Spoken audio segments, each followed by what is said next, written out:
Hello friends, welcome to our channel SSC lover. आज हम 1 और 2 तारीख के एनालिसिस करने जा रहे हैं जो बहुत ही इम्पोर्टेंट होने वाले हैं। ये क्वेश्चन आप इन्हें स्किप भी ना करें बिल्कुल भी। चलिए देखते हैं। पहला क्वेश्चन है, तीनों गोलमेज सम्मेलन में किसने भाग लिया था? तो वो ये आपको 2 लोग याद रखने मेनली, तेज बहादुर सप्रू और डॉक्टर भीमराव अम्बेडकर। आप लोग मेनली आपसे ये पूछता है भीमराव अम्बेडकर, लेकिन आपको ये भी ध्यान रखना है डॉक्टर तेज बहादुर सप्रू, इनका नाम भी याद रखना है आपको। चलिए नेक्स्ट क्वेश्चन है, सितारा देवी का संबंध किस नृत्य से है? इनका संबंध कथक नृत्य से है। मैंने आपको कई बार बताया है, इनका संबंध कथक नृत्य से है। चलिए नेक्स्ट देखते हैं, केंद्र और राज्यों के बीच विधायी संबंधों का उल्लेख किस अनुच्छेद में है? वो 245 में है। आपको ये याद रखना, केंद्र और राज्यों के बीच विधायी संबंधों का उल्लेख किस में है? 245 में है। नेक्स्ट है, राज्य के नीति निर्देशक तत्वों का उल्लेख किस अनुच्छेद में है? तो वो 36 से 51 तक है। राज्य के नीति निर्देशक तत्व कहाँ से लिए गए? आयरलैंड से लिए गए हैं। आपसे एक चीज़ बहुत पूछता है अभी, इस दिल्ली पुलिस के एग्जाम में कई बार ये पूछा गया है कि मौलिक कर्तव्यों से बहुत क्वेश्चन पूछ रहा है, जो 51 ए में है। उनके जो 11 मौलिक कर्तव्य हैं, ए बी सी डी, ये ऐसे करके बहुत पूछ रहा है, तो आप उन्हें देख लेना, मैं करा चुका हूँ एक बार। चलिए नेक्स्ट देखते हैं, उत्तर भारत में गंगा के समांतर कौन सी नदी बहती है? उत्तर भारत में तो वो यमुना नदी बहती है, जो गंगा के पैरेलल बहती है। जैसे ये गंगा जा रही है तो इसी के पैरेलल बहती है, तो वो है हमारी यमुना नदी। चलिए नेक्स्ट चलते हैं, समान सिविल संहिता का उल्लेख किस अनुच्छेद में है? ये 44 में है, आपको याद रखना है। ये 44 किसके अंतर्गत है? ये डीपीएसपी के अंतर्गत है, डीपीएसपी, क्योंकि डीपीएसपी राज्य के नीति निर्देशक तत्व 36 से 51 तक हैं। कहाँ से लिए गए हैं? आयरलैंड से। चलिए, और ये गोवा में लागू है, आपको पता होगा ये गोवा में लागू है। चलिए नेक्स्ट देखते हैं, राष्ट्रपति पर महाभियोग की प्रक्रिया क्या है? कैसे लगती है? इसका उल्लेख बताना आपको, कैसे लगती है प्रक्रिया, क्या है महाभियोग लगाने की? तो देखिए, राष्ट्रपति पर महाभियोग सिर्फ संविधान का उल्लंघन करने पर लगाया जा सकता है। आपको ये याद रखना है कि राष्ट्रपति को यदि उसके पद से हटाना है तो सिर्फ तभी आप उस पर महाभियोग लगा सकते हैं जब उसने संविधान का उल्लंघन किया हो, अन्यथा नहीं। ठीक, इस महाभियोग की प्रक्रिया किसी भी सदन से शुरू की जा सकती है। आपको याद रखना है कि आप चाहे लोकसभा से शुरू करें इसे या राज्यसभा से शुरू करें। मैंने आपको याद रखना है, लोकसभा राज्यसभा कहीं से भी शुरू की जा सकती है। चलिए देखते हैं नेक्स्ट, बारदौली सत्याग्रह कब हुआ था? ये 1928 में हुआ था। बारदौली सत्याग्रह 1928 में हुआ था, आपको याद रखना है। और ये शुरू किसने किसने इसका नेतृत्व किया था? क्या नाम? सरदार वल्लभ भाई पटेल। तब इनका नाम था वल्लभ भाई पटेल, लेकिन इसी आंदोलन के दौरान इन्हें वहाँ की महिलाओं ने सरदार की उपाधि दी थी। आपको याद रखना है, सरदार की उपाधि इन्हें इसी बारदौली सत्याग्रह के दौरान दी गई थी। चलिए नेक्स्ट देखते हैं, अफ्रीका से लौटने के बाद गांधी जी का पहला आंदोलन कौन सा था? तो ये इनका चंपारण आंदोलन था, 1917 वाला। अफ्रीका से 9 जनवरी 1915 को लौटे थे। इसी दिन 9 जनवरी को भारतीय प्रवासी दिवस मनाते हैं।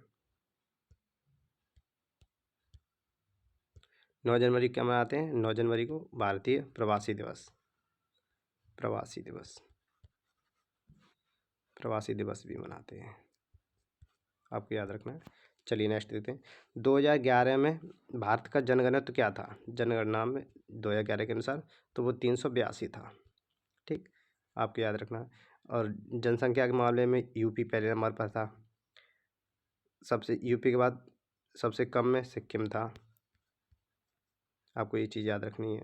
सबसे अधिक क्षेत्रफल में राजस्थान था, और क्षेत्रफल की दृष्टि से सबसे छोटा गोवा था। ऐसे ये आपकी चीज़ याद रखनी है कि यदि साक्षरता पूछे तो वो केरल की सबसे अधिक राज्यों में, और बिहार की सबसे कम। यूटी में पूछे तो लक्षद्वीप सबसे अधिक, सबसे कम पूछे तो दादर नगर हवेली। ये आपको ऐसी चीज़ याद रखनी है। चलिए नेक्स्ट चलते हैं, भारत में सबसे ज़्यादा बौद्ध किस राज्य में है? तो वो महाराष्ट्र राज्य में है, 5.81% बौद्ध। आपको याद होना चाहिए, बौद्ध महाराष्ट्र में सबसे ज़्यादा हैं। और एक नवरोज त्यौहार भी है, वो किसका? ये पारसी धर्म का है, आपको याद होना चाहिए, पारसी धर्म का है। ये इसे बलबन ने चलाया था, बलबन ने शुरू किया था। ठीक, चलिए नेक्स्ट चलते हैं।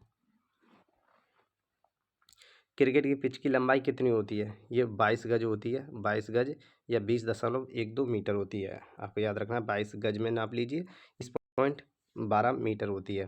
और चौड़ाई होती है इसकी 12 फीट या फिर 3.66 मीटर। चलिए याद रखना। नेक्स्ट है, हर्षवर्धन को हराने वाला पुलकेशिन द्वितीय किस वंश का था? जो हर्षवर्धन को हराया था वो पुलकेशिन द्वितीय ने हराया था, तो ये किस वंश का था? पुलकेशिन द्वितीय ये चालुक्य वंश का था। आपको याद रखना, पुलकेशिन द्वितीय कहाँ का था? चालुक्य वंश का। नेक्स्ट चलते हैं। कौन सी नदी सिंधु की सहायक नदी थी जहाँ आज लोग निवास करते हैं? तो वो सिंधु की सहायक नदी, ये देखिए सप्त सिंधु, यहाँ सप्त सिंधु नदी यहाँ पर लोग निवास करते थे। उसमें से ये 7 नदियाँ थी, सिंधु, ब्यास, सतलज, झेलम, चेनाब, रावी, सरस्वती, ये 7 नदियाँ थी। आप ये याद रखें। अगर ये आपको आपके लिए हेल्पफुल लगे, आपको लगे कि ये हेल्पफुल है, तो इसे लाइक भी करें वीडियो को, और चैनल सब्सक्राइब जरूर करें। मैं 1-2 दिन में देखो SSC GD 2024 उसकी सीरीज चलाने वाला हूँ, आपके लिए बहुत हेल्पफुल होगी। उसके मैं प्रीवियस ये पेपर के एनालिसिस कराऊंगा, मैथ रीजनिंग सभी के पेपर कराऊंगा प्रीवियस ईयर के, तो आप इसे देखना ना भूलें। कुछ अब जल्दी शुरू करूंगा उस सीरीज को। चलिए नेक्स्ट देखते हैं, कहाँ थे। ये रक्षाबंधन का त्यौहार कब मनाया जाता है? ये श्रावण माह की पूर्णिमा को मनाया जाता है रक्षाबंधन का त्यौहार। आपको ध्यान रखना है, सावन का महीना कहते हैं कि सावन आ गए, तो श्रावण कहते हैं इसे शुद्ध उसमें। तो श्रावण माह की पूर्णिमा को मनाते हैं। अब आपको याद रखना है कि होली कब मनाते हैं, वो भी पूर्णिमा को मनाते हैं। और दिवाली अगर यदि मैं पूछूं, दिवाली तो ये अमावस्या को मनाते हैं। आपको ये इस तरह याद रखेंगे, ठीक है। चलिए नेक्स्ट चलते हैं। प्रोकैरियोटिक कोशिका में कौन सा कोशिकांग पाया जाता है? तो ये कोशिका द्रव्य और राइबोसोम कोशिका भित्ति, ये 3 चीज़ पाई जाती हैं। कोशिका द्रव्य, राइबोसोम और कोशिका भित्ति, ये प्रोकैरियोटिक कोशिका में पाए जाते हैं। फैक्ट है, यह कोशिकाएं सदैव एक कोश की होती हैं। प्रोकैरियोटिक कोशिकाएं एक कोश की होती हैं, और यूकैरियोटिक बहुकोशिकीय और एक कोशिकीय दोनों होती हैं। आपको याद रखना है कि यूकैरियोटिक जो होती हैं वो बहुकोशिकीय और एक कोशिकीय दोनों होती हैं। यूकैरियोटिक है वो बहुकोशिकीय और एक कोशिकीय दोनों होती हैं, ठीक है। और प्रोकैरियोटिक सिर्फ एक कोशिकीय होती हैं। चलिए नेक्स्ट देखते हैं। नर्मदा नदी के प्रवाह के ऊपरी या उत्तरी भाग को क्या कहते हैं? जो इस तरह से नर्मदा नदी निकलती यहाँ अमरकंटक से निकलती है, MP में सतपुड़ा की पहाड़ी इसके बीच में है, तो वहाँ से निकलती है। तो उसके ऊपरी मैदान को क्या कहते हैं? ये उत्तरी मैदान को क्या कहते हैं? उसे प्रायद्वीपीय पठार कहते हैं। और यही उच्च भूमि जो उठी हुई है, वहाँ से फिर नीचे नीचे आती हुई अरब सागर में गिर जाती है। दक्कन का पत्थर, ये यहाँ पर थोड़ा मिस्टेक है, सॉरी, दक्कन का पठार है यहाँ। दक्कन का पठार एक त्रिकोणीय भूभाग है जो नर्मदा नदी के दक्षिण में। अब ये इसका नाम ही दक्कन है, दक्कन का मतलब है दक्षिण। तो दक्षिण का जो पठार है वो त्रिकोणीय भूभाग में, ये आपको याद रखना है कि दक्षिण के पठार की आकृति कैसी है, वो त्रिकोणीय है, ट्रेंगुलर शेप में है, ठीक, आपको याद रखना है। और जो नर्मदा नदी के दक्षिण में है,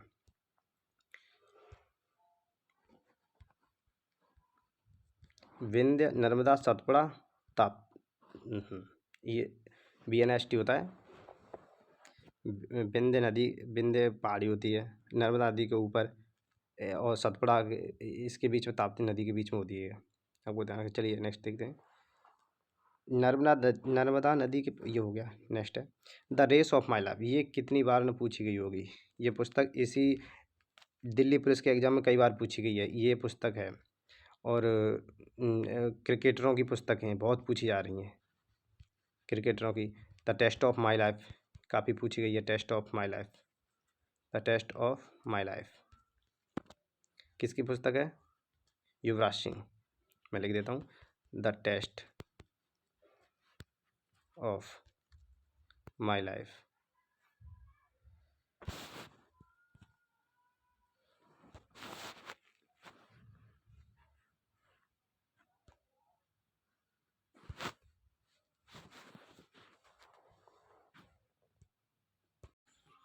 चलिए नेक्स्ट चलते हैं। माई डेज के लेखक कौन है? वो आर के नारायण जी हैं। माई डेज पुस्तक के लेखक आर के नारायण हैं। Swami and friends, the bachelor of arts और द इंग्लिश, ये इन्हीं की पुस्तकें हैं। Swami and friends, the bachelor of arts और द इंग्लिश टीचर, इन्हीं की पुस्तकें हैं, आपको ध्यान रखना है। चलिए नेक्स्ट चलते हैं। कच्छी घोड़ी नृत्य किस राज्य का है? ये राजस्थान का है। कच्छी घोड़ी नृत्य कहाँ का है? राजस्थान का। ऐसे याद रखिए, कच्छी घोड़ी यानी कि राजस्थान में ज़्यादातर राजपूत शासक रहे हैं, तो उन्हें घोड़ों का बहुत शौक है। तो कच्छी घोड़ी कहाँ? राजस्थान से है। ठीक, चलिए नेक्स्ट चलते हैं। पंडित रविशंकर का संबंध किस वाद्य यंत्र से है? तो इनका संबंध सितार वादन से है। उमाशंकर, बुद्धादित्य मुखर्जी, विलायत खां, शाहिद परवेज, बंदे हसन, अनुष्का शंकर, निखिल बनर्जी, ये सभी बहुत इंपॉर्टेंट नाम हैं। इन सभी का संबंध सितार वादन से है। और ये पंडित रविशंकर की बेटी जी हैं, ये इनका नाम है अनुष्का शंकर। इन्हें पहला ग्रैमी अवार्ड कब मिला था, ये बताइए मुझे, और कितने ग्रैमी अवार्ड मिल चुके हैं मैं आपको बता चुका हूँ। चलिए नेक्स्ट देखते हैं। कनक राजू का संबंध किस नृत्य से है? तो इनका गुसाड़ी नृत्य से है। गुसाड़ी जो कहाँ पर किया जाता है? ये तेलंगाना में किया जाता है। ठीक, चलिए नेक्स्ट देखते हैं। श्री का किला किस वास्तुकला में है? ये किस वास्तुकला में बनाया गया है श्री का किला? तो ये भारतीय और ईरानी एक कला का मिश्रित रूप है, भारतीय और ईरानी कला का। ठीक है, श्री का किला आपको याद रखना है। किसने बनाया था ये श्री का किला? नई दिल्ली में। इसका निर्माण 1303 में, ये आपको ध्यान रखना, 1303 में अलाउद्दीन खिलजी ने मंगोल से बचने के लिए बनाया था। मंगोल आक्रमण से बचने के लिए अलाउद्दीन खिलजी ने बनाया था इसे, श्री का किला। आपको याद रखना है अलाउद्दीन खिलजी। इसका टाइम पीरियड है 1296 से लेकर 1316 तक। खिलजी वंश आपको मैं बता चुका हूँ, इसकी स्थापना इसके खिलजी वंश और तुगलक वंश, ये 5 मेनली वंश हुए थे। गुलाम, खिलजी, तुगलक, सैयद, लोधी, ये इस तरह से हुए थे। मैं इनकी वीडियो बना चुका हूँ। चलिए नेक्स्ट चलते हैं। राष्ट्रीय जलमार्ग 4 किस नदी पर है? NW4 ये किस नदी पर है? ये पूछा गया है। तो ये कृष्णा और गोदावरी नदी पर है। और ये देख लिए कुछ इंपॉर्टेंट है। NW1, NW2, NW73 और NW100। ये पहला NW1 किस पर है? गंगा और भागीरथी और हुगली नदी पर है पहला, जो प्रयागराज यानी इलाहाबाद से हल्दिया तक है।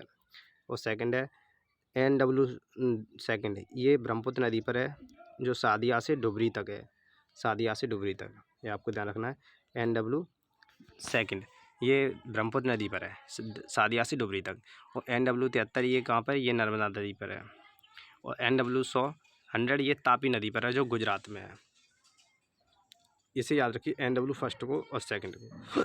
NW1 जो गंगा, भागीरथी और हुगली नदी पर है, जो प्रयागराज से हल्दिया तक है। ये पूछ लेता है कहाँ से कहाँ तक है, तो ये प्रयागराज से हल्दिया तक। नेक्स्ट क्या है? किस समिति ने 2012 में गरीबी रेखा हेतु आकलन पेश किया था? तो ये कौन सी समिति थी? ये रंगराजन समिति थी। आपसे ऐसे पूछता है कि गरीबी रेखा से किस समिति का संबंध है, तो वो रंगराजन समिति का संबंध है। ठीक, आप याद रखना। अगर वीडियो अच्छी लग रही हो तो इस चैनल को सब्सक्राइब करें। चलिए चलते हैं। आप सपोर्ट ऐसी तरह बनाए रखें तो मैं भी मोटिवेट रहूँगा। तो मैं SSC GD के लिए भी सीरीज़ चलाने वाला हूँ, तो उसमें अच्छी खासी तरह से मैं उस सीरीज़ को आगे बढ़ा पाऊँगा। चलिए नेक्स्ट देखते हैं। इसी कुछ फैक्ट हैं। दादा भाई नौरोजी, जो ये दादा भाई नौरोजी जी हैं, इन्होंने सबसे पहले गरीबी रेखा का आकलन किया था। दादा भाई नौरोजी जी ने सबसे पहले गरीबी रेखा का आकलन किया था, ये आपको याद रखना है। और किस तरह से इस चीज़ कहाँ मिलती है? तो poverty and un British rule in India, ये बहुत पूछता है कि ये पुस्तक किसकी है। Poverty and un British rule in India, ये दादा भाई नौरोजी की है। इन्होंने इसी के माध्यम से सबसे पहले गरीबी रेखा का आकलन किया था। चलिए नेक्स्ट देखते हैं। अलग समिति 1979, ये भी गरीबी रेखा संबंधित है। लकड़वाला समिति, लकड़वाल समिति 1993, ये भी गरीबी से है। रंगराजन समिति ये 2009, ये भी गरीबी से। आपको ये दोनों समितियाँ याद रखनी है, ये गरीबी रेखा से है। ठीक, चलिए चलते हैं नेक्स्ट चलते हैं। तीनों DPSP से संबंधित प्रश्न, DPSP से पूछा था, संबंधित पूछा था, क्या था वो एग्जैक्ट नहीं पता। लेकिन मैंने ये सभी लिख दिए इसके महत्वपूर्ण फैक्ट। देखिए 42वें संविधान संशोधन में DPSP में 6 प्रावधान जोड़े गए थे। 86वें संविधान संशोधन में अनुच्छेद 45 को मौलिक अधिकार में जोड़ा गया था। अब ये देखिए 86वें संविधान संशोधन में पहले होता था, पहले इसमें था 6 से 14 वर्ष के बच्चों को निःशुल्क शिक्षा, लेकिन ये जो 42वां संविधान संशोधन हुआ था उसके तहत इसे 45वें संविधान अनुच्छेद से हटाकर इसे 21A में रख दिया गया है। शिक्षा जो 6 से 14 वर्षों की बच्चों की निःशुल्क शिक्षा है वो अब 21A में है। पहले ये प्रावधान 45वें अनुच्छेद में था, अब 45वें अनुच्छेद में है 0 से लेकर 5 साल के बच्चों को निःशुल्क शिक्षा। ठीक है, अभी आप मुझे बताओ कि उत्तर प्रदेश ने एक वो चलाई है स्कीम, वो यही इन्हीं बच्चों के लिए चलाई गई है। वो अभी उस स्कीम का नाम बताओ वो क्या है। उसमें 770 ग्राम के आसपास ऐसा कुछ भोजन दिया जाएगा प्रति बच्चों को। अब आप बताइए उसका नाम क्या है। और चलिए नेक्स्ट देखते हैं। ये मैं बता चुका हूँ कि ये पहले 45 में था, अब ये 6 से 14 वर्ष 21A में कर दिया गया है। यह अनुच्छेद 6 वर्ष से कम उम्र के यानी कि 0 से 5 साल के बच्चों के लिए, या 6 वर्ष से कम। ठीक है, नेक्स्ट देखिए 42वें संविधान संशोधन द्वारा 4 निर्देश सिद्धांत जोड़े गए।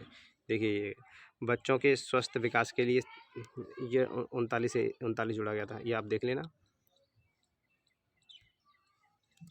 39 बच्चों के स्वस्थ विकास के लिए अवसर सुरक्षित करना, ये 39 में दिया गया है। 39A कहता है समान न्याय को बढ़ावा देने और गरीबों को मुक्त कानूनी सहायता, ये 39A में है। 43A उद्योगों के प्रबंधन में श्रमिकों की भागीदारी सुनिश्चित करने के लिए कदम उठाना। ठीक, ये आपको मेनली चीज़ ध्यान रखनी है। चलिए आगे चलते हैं। उच्चतम न्यायालय के न्यायाधीश को हटाने की प्रक्रिया किस अनुच्छेद में है। यह अनुच्छेद 124 के 4th में है, उच्चतम न्यायालय को हटाने। और यही बातें सुप्रीम हाई कोर्ट की बात करें, हाई कोर्ट के जज को हटाने की, तो वो 217(1) में है। आपको याद रखना है, सुप्रीम कोर्ट के न्यायाधीश को हटाओगे तो 124 के 4th में ये प्रावधान है, और ये हाई कोर्ट के लिए 217 के 1 में है। उच्चतम न्यायालय तथा उच्च न्यायालय की किसी भी न्यायाधीश को पद से हटाने की प्रक्रिया शुरू करने के लिए प्रस्ताव लोकसभा के 100 सदस्यों तथा राज्यसभा के 50 सदस्यों द्वारा पेश किया जाना चाहिए। अगर आप किसी भी कोर्ट के जज को हटाना चाहते हैं तो लोकसभा में यदि इसे पेश करेंगे तो वहाँ 100 सदस्य इसके साथ होने चाहिए, प्रस्ताव होना चाहिए 100 सदस्यों के द्वारा पास, और यही राज्यसभा में 50 सदस्य होने चाहिए, वो पेश करेंगे हाँ हमें इन्हें हटाना है। चलिए नेक्स्ट देखते हैं। बहमनी साम्राज्य की स्थापना के समय दिल्ली का शासक कौन था। तो वो था MBT यानी मोहम्मद बिन तुगलक, इसे MBT कहते हैं, मोहम्मद बिन तुगलक। इसका शासनकाल रहा था 1325 से लेकर 1351 तक, 1325 से 1351 तक। चलिए देखते हैं आगे।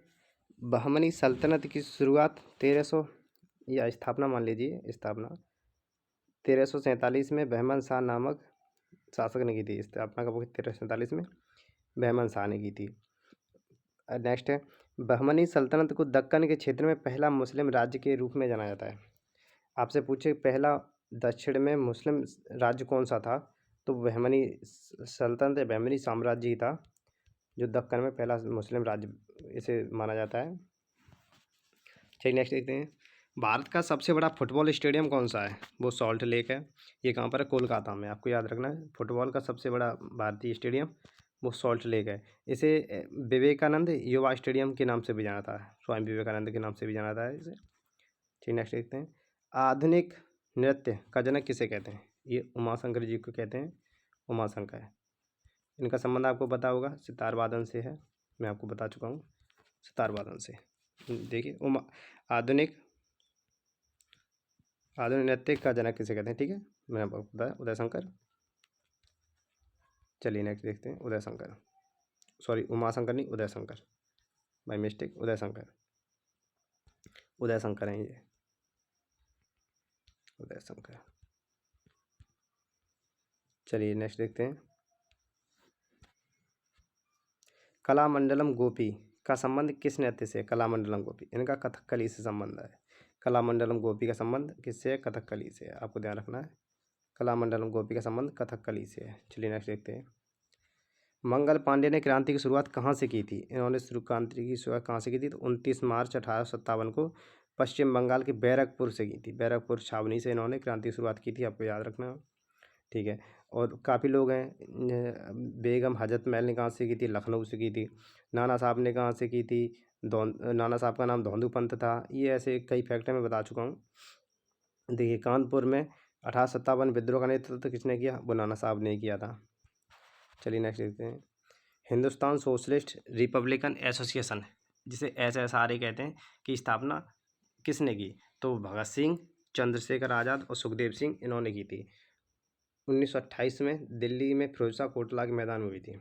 आपसे ये पूछ लिया कब हुई थी HSRA की स्थापना? HSRA 1928 में, कहाँ? दिल्ली के फिरोजशाह कोटला मैदान में। ठीक है, चलिए नेक्स्ट देखते हैं। चंद्रगुप्त द्वितीय के शासनकाल में कौन सा चीनी यात्री भारत आया था? तो वो फायान आया था। ये फायान चंद्रगुप्त द्वितीय के समय आया था। और आपसे पूछे हर्षवर्धन के समय कौन आया था? तो वो हिन आया था, हिन। चलिए नेक्स्ट देखते हैं। चंद्रगुप्त फैक्ट है इसका, चंद्रगुप्त द्वितीय चांदी के सिक्के जारी करने वाला पहला गुप्त शासक था। आपसे पूछे गुप्त शासक जिसने चांदी के सिक्के जारी किया, वो पहला कौन सा था? तो वो चंद्रगुप्त द्वितीय था। इसके पिता का नाम समुद्रगुप्त था। चंद्रगुप्त द्वितीय के पिता का नाम समुद्रगुप्त को क्या क्या कहते हैं आपको पता होगा। इसे बीड़ा वादन का भी शौक था।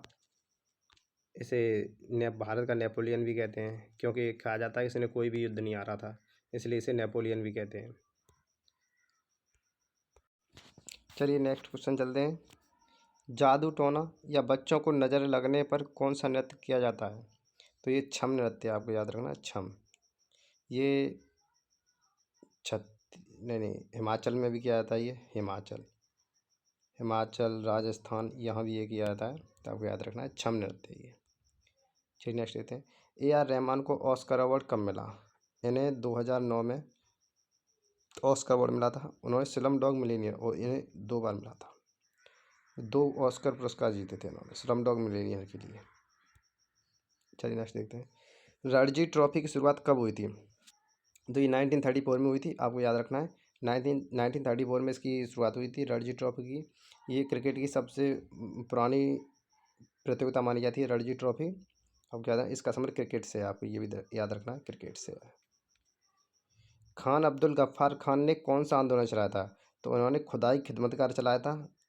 आपको इनके बारे में फैक्ट याद रखने। लाल कुर्ती दल भी कहते हैं इस आंदोलन को, लाल कुर्ती दल।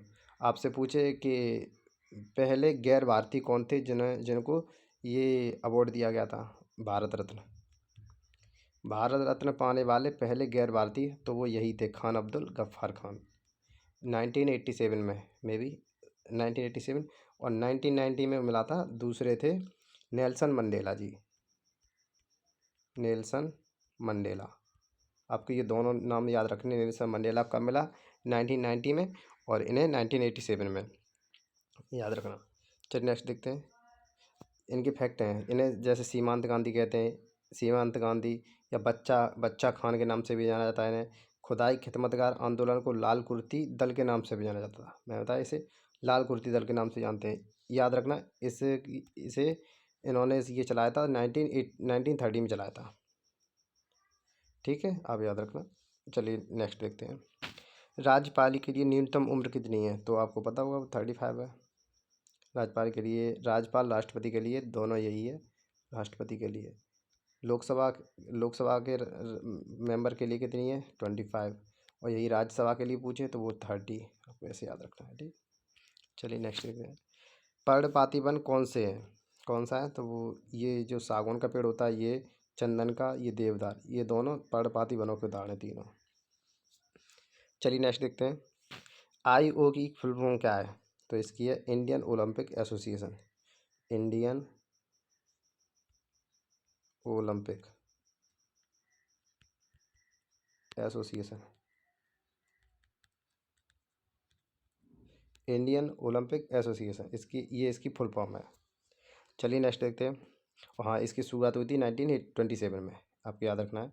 इसकी शुरुआत कब हुई थी? 1927 में, 1927 में इसकी शुरुआत हुई थी IOA की। नेक्स्ट देखिए। 2022 में 36वें राष्ट्रीय खेल में पहला स्थान किसे मिला? तो ये सर्वसेज को मिला था पहला स्थान। दूसरा किसका रहा था? महाराष्ट्र का रहा था। ठीक, आपको याद रखना है। चलिए नेक्स्ट देखिए, विवेकानंद रॉक मेमोरियल कहाँ है? तो ये कन्याकुमारी में है। विवेकानंद रॉक मेमोरियल कहाँ है? कन्याकुमारी में, आपको याद रखना है। नेक्स्ट देखिए, गोवा में सिग्मो त्यौहार के बाद कौन सा त्यौहार मनाया जाता है? तो वहाँ गोवा मुक्ति दिवस मनाते हैं। गोवा में सिग्मो त्यौहार के बाद गोवा मुक्ति दिवस मनाते हैं। वैसे ये इंपॉर्टेंट है कि सिग्मो त्यौहार कहाँ का है? सिग्मो सिग्मो त्यौहार कहाँ मनाया था? ये गोवा मनाया था। ये बहुत इंपॉर्टेंट है, कई बार पूछा गया है, कहाँ मनाया था? गोवा में, सिग्मो। नेक्स्ट ये देखिए, नेक्स्ट है गीत गोविंद पुस्तक के लेखक कौन है? तो ये जयदेव जी हैं, इनकी इंपॉर्टेंट पुस्तक है। एक रति मंजरी भी इन्हीं की पुस्तक है, रति मंजरी और गीत गोविंद। ये मेनली ये ज़्यादा पूछता है कि गीत गोविंद किसकी पुस्तक है? तो ये जयदेव की है। ये एक संस्कृत के लेखक हैं, आपको पता होगा, ये संस्कृत लेखक हैं ये। ठीक, चलिए नेक्स्ट देखिए, अप्सरा किसकी रचना है? ये सूर्यकांत त्रिपाठी निराला जी की पुस्तक है, सॉरी रचना है। अप्सरा किसकी है? सूर्यकांत त्रिपाठी निराला जी की है। नेक्स्ट देखिए, कुमुदनी लाखिया, लाखिया हैं ये, लाखिया, इनका संबंध किस नृत्य से है? तो ये कथक नृत्य से संबंधित हैं, कुमुदनी लाखिया। नेक्स्ट देखिए, किस संविधान संशोधन के तहत अनुच्छेद 20 तथा 21 को निलंबित नहीं किया जा सकता? ये हमें पता है कि 20 और 21 इमरजेंसी के समय भी बने रहते हैं, लेकिन ये किस संविधान संशोधन के तहत ऐसा किया गया? तो वो 44 अमेंडमेंट था, कॉन्स्टिट्यूशनल अमेंडमेंट 1978। इसके तहत ये कहा गया था कि 20 और 21 जो अनुच्छेद हैं वो इमरजेंसी के टाइम भी निलंबित नहीं किए जाएंगे, रिजेक्ट नहीं किए जाएंगे, खारिज नहीं किया जाएंगे। चलो नेक्स्ट देखिए, वैसे इसमें भी बहुत कुछ हुआ था। संपत्ति को जो अधिकार है उसे मौलिक अधिकार से हटाकर उसे एक लीगल राइट्स बना दिया गया था, जो अब कहाँ पर है, पहले कहाँ था अब कहाँ पर है, ये आप मुझे बताना। क्या पहले 32 में था और अब 300A में है? ये आप मुझे बताइए।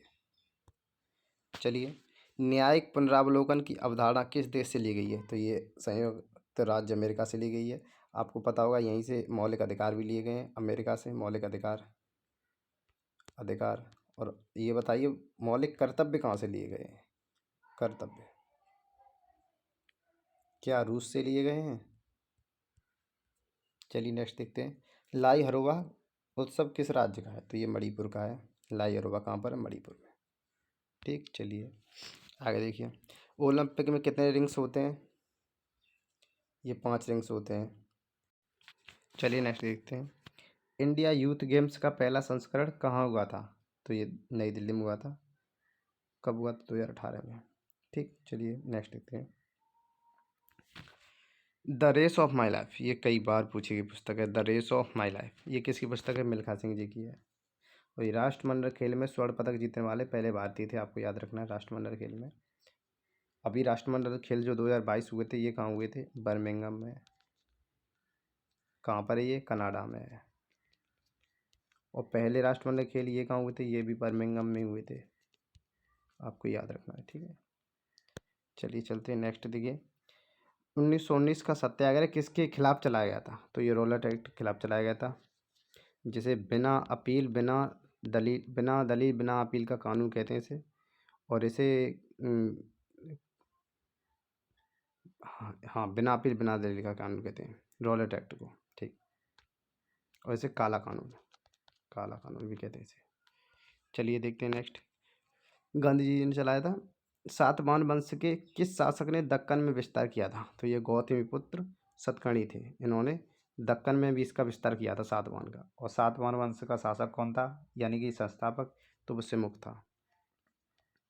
सिमुक कौन था? इसका संस्थापक था सातवाहन वंश का। तुगलक वंश का अंतिम शासक कौन था? तो ये नसीरुद्दीन मोहम्मद शाह तुगलक, ये तुगलक वंश के पहले अंतिम संस्थापक थे। आपसे चलिए नेक्स्ट देखते हैं, गयासुद्दीन तुगलक, ये संस्थापक थे इसके, तुगलक, गयासुद्दीन तुगलक इसके संस्थापक थे, तुगलक वंश के। चलिए नेक्स्ट देखते हैं, नसीरुद्दीन मोहम्मद शाह तुगलक। आप मुझे बताइए सब तुगलक वंश का टाइम पीरियड कितना था, ये आप मुझे बताएं। पहला आईसीसी पुरुष T20 क्रिकेट विश्व कप किसने जीता? पहला आईसीसी तो भारत ने जीता था। कहाँ हुआ था? साउथ अफ्रीका में हुआ था। कब हुआ था? क्या 2007 में हुआ था? क्या इसी T20 में इंग्लैंड के खिलाफ युवराज सिंह ने 6 गेंदों पर 6 छक्के मारे थे, ये बताइए आप। चलिए, और किस बॉलर का नाम क्या था? स्टुअर्ट ब्रॉडी था, और फ्लिंटॉफ से झगड़ा हुआ था, फ्लिंटॉफ। चलिए नेक्स्ट देखते हैं। विलायत खान का संबंध किससे है? तो ये सितार वादन से है। आपको मैं बता चुका हूँ विलायत खान का संबंध है, बुद्धादित्य मुखर्जी हैं, अनुष्का शंकर हैं, ऐसे कई ये सितार वादक हैं। चलिए नेक्स्ट देखते हैं। अंडमान और निकोबार क्षेत्राधिकार किस उच्च न्यायालय के अंतर्गत आता है? तो ये आता है कोलकाता के अंतर्गत। ठीक है, चलिए नेक्स्ट देखते हैं। चटगांव विद्रोह से कौन संबंधित हैं? तो ये सूर्यसेन है। चटगांव विद्रोह सूर्यसेन के नेतृत्व में हुआ था। ठीक, आगे देखिए। राज्यपाल द्वारा राज्य की विधान परिषद में कितने सदस्य मनोनीत किए जाते हैं? तो ये हैं सदस्यों की कुल संख्या का 1/6। राज्यपाल जो है विधान परिषद में कितने सदस्य मनोनीत कर सकते हैं? तो कुल संख्या का 1/6 कर सकते हैं। ठीक, चलिए। चंद्रगुप्त मौर्य के शासन करने से पहले मगध पर किसका शासन था? तो वो नंद वंश का था। जो महापद्मानंद इसके वो थे फाउंडर, और महापद्मानंद और घनानंद कौन था? अंतिम शासक था, जिसे चंद्रगुप्त मौर्य ने चाणक्य के कहने पर, यानी कि चाणक्य की सहायता से इसे गद्दी से हटाया था। आपको याद होगा चाणक्य या कौटिल्य, इनकी पुस्तक का नाम क्या है? अर्थशास्त्र है, जो अर्थशास्त्र पर आधारित बिल्कुल भी नहीं है, ये एक राजनीतिक पुस्तक है। आपको याद रखना कि अर्थशास्त्र जो चाणक्य की पुस्तक है वो किस पर आधारित है? तो वो राजनीतिक पुस्तक है। वो क्या है? राजनीतिक पुस्तक है। चलिए नेक्स्ट देखते हैं। ये, हाँ, आपको ध्यान है, नंद वंश का था ये। चंद्रगुप्त मौर्य के शासन करने से पहले मगध पर नंद वंश ने शासन किया था। पंडित बिरजू महाराज का संबंध किससे है? तो मैं ये आपको बता चुका हूँ, कथक से हैं ये पंडित बिरजू महाराज। ठीक है, इनका संबंध लखनऊ के बिंदादीन घराने, काल का बिंदा, ये इंपॉर्टेंट है कि बिरजू महाराज का संबंध किस घराने से है? तो ये लखनऊ के कालका के बिंदादीन घराने से हैं। ठीक, आप ये चीज़ आपको याद रखनी है। नेक्स्ट है, द ग्रेट इंडियन नोवेल के लेखक कौन है? तो ये शशि थरूर जी है। The great Indian novel, Shashi Tharoor, बहुत बड़ा नाम है ये, शशि थरूर। आगे देखिए। अर्थव्यवस्था को अगर ग्लोबल लेवल पर बढ़ाना है तो क्या करना होगा? हमारी जो ऐसी अर्थव्यवस्था कम है, हमें उसे ग्लोबल लेवल यानी कि वर्ल्ड लेवल पर ले जाना चाहते हैं, तो हमें क्या करना होगा? तो वैश्वीकरण की नीति अपनानी होगी, वैश्वीकरण की नीति। ठीक, चलिए नेक्स्ट देखते हैं। गांधी सागर वन्य जीव अभयारण्य किस राज्य में है? तो ये एमपी में है। ये फैक्ट है, एमपी में। इसे सोया प्रदेश भी कहते हैं, मैं बता चुका हूँ आपको, क्योंकि यहाँ सोयाबीन बहुत अधिक होता है। शिवराज सिंह चौहान कौन है यहाँ के? चलिए नेक्स्ट देखते हैं। विश्व का 8वां अजूबा कौन सा मंदिर बना है? ये अंकोर वाट का मंदिर बना है, 8वां अजूबा में शामिल हो गया है। ये कहाँ पर है? कंबोडिया में है। एक हिंदू मंदिर है, आपको याद होना चाहिए। चलिए नेक्स्ट देखते हैं। चित्रकूट जलप्रपात किस नदी पर बना है? तो ये इंद्रावती नदी पर है। चित्रकूट जलप्रपात कहाँ है? इंद्रावती। और ये इंद्रावती नदी कहाँ पर है? ये छत्तीसगढ़ में है, आपको याद रखना है। ठीक, चलिए नेक्स्ट चलते हैं। भारत का पहला राष्ट्रीय खेल विश्वविद्यालय कहाँ पर है? तो वो मणिपुर के इम्फाल में है, मणिपुर के इम्फाल में। पहला राष्ट्रीय खेल विश्वविद्यालय कहाँ पर है? मणिपुर के इम्फाल में।